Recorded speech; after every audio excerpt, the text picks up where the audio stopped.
இங்கே சிங்கம் தான் வேட்டையாட முடியும். மான் என்ன பண்ணும்? வேடிக்கை தான் பார்க்கும். சரியா? அந்த சிங்கம் மானாக மாற முடியாது, மான் சிங்கமாக மாற முடியாது. ஆனால் மனுஷன் என்னவா வேணால் மாற முடியும்.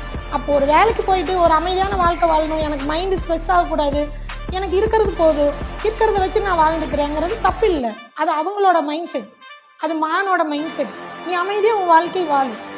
சரிங்களா? எனக்கு இது பத்தாது. நான் ஏழையாக பிறக்கலாம், ஆனால் ஏழையாகவே இருந்துட முடியாது இல்லை. அப்போ ஒருத்தன் பணக்காரனாக இருக்கிறான், அவன் எப்படி பணக்காரானான்? அவனால் எல்லாமே வாங்க முடியும், என்ன வேணால் நினச்சது செய்ய முடியும்னா அப்போ என்னால் ஏன் செய்ய முடியாது? நான் எந்த விதத்தில் குறைஞ்சி போயிட்டேன்? அந்த ஒரு கேள்வி வரும் தெரியுங்களா? அந்த கேள்வி வர்றவங்கனால தூங்க முடியாது. எனக்கு மட்டும் ஏன் இல்லை, எனக்கு அது வேணும், எனக்கு அது கிடைக்கணும், அப்போ நான் என்ன பண்ணணும்? நான் இதை ஏற்றுக்க மாட்டேன். சரிங்களா? பசிச்சாலும் புளி புல்ல திங்காதுங்கிற மாதிரி நான் ஏன்டா புல்ல திங்கணும்? புரியுதுங்களா? நீங்கள் மானா இருக்கும்போது உங்களை இன்னொருத்தன் வேட்டை ஆடதான் செய்வான். நீங்கள் மானா ஏன் இடம் கொடுக்குறீங்க? நீங்கள் சிங்கமாக இருக்கணும். இங்கே ஒவ்வொருத்தங்களும் ஒவ்வொருத்தங்களை அடித்து தான் வாழ்கிறாங்க. புரியுதுங்களா? எப்படி மிருகங்க ஒன்றத்தின்னு ஒன்று வாழுதோ இந்த உலகமே அப்படி தான் படைச்சிருக்கு. எளியவனை ஏற்றி தான் வறியவன் வாழ்கிறான். புரியுதுங்களா? நீங்கள் எதுவாக இருக்கிறீங்கன்னு நீங்கள் தான் முடிவு பண்ணுங்க.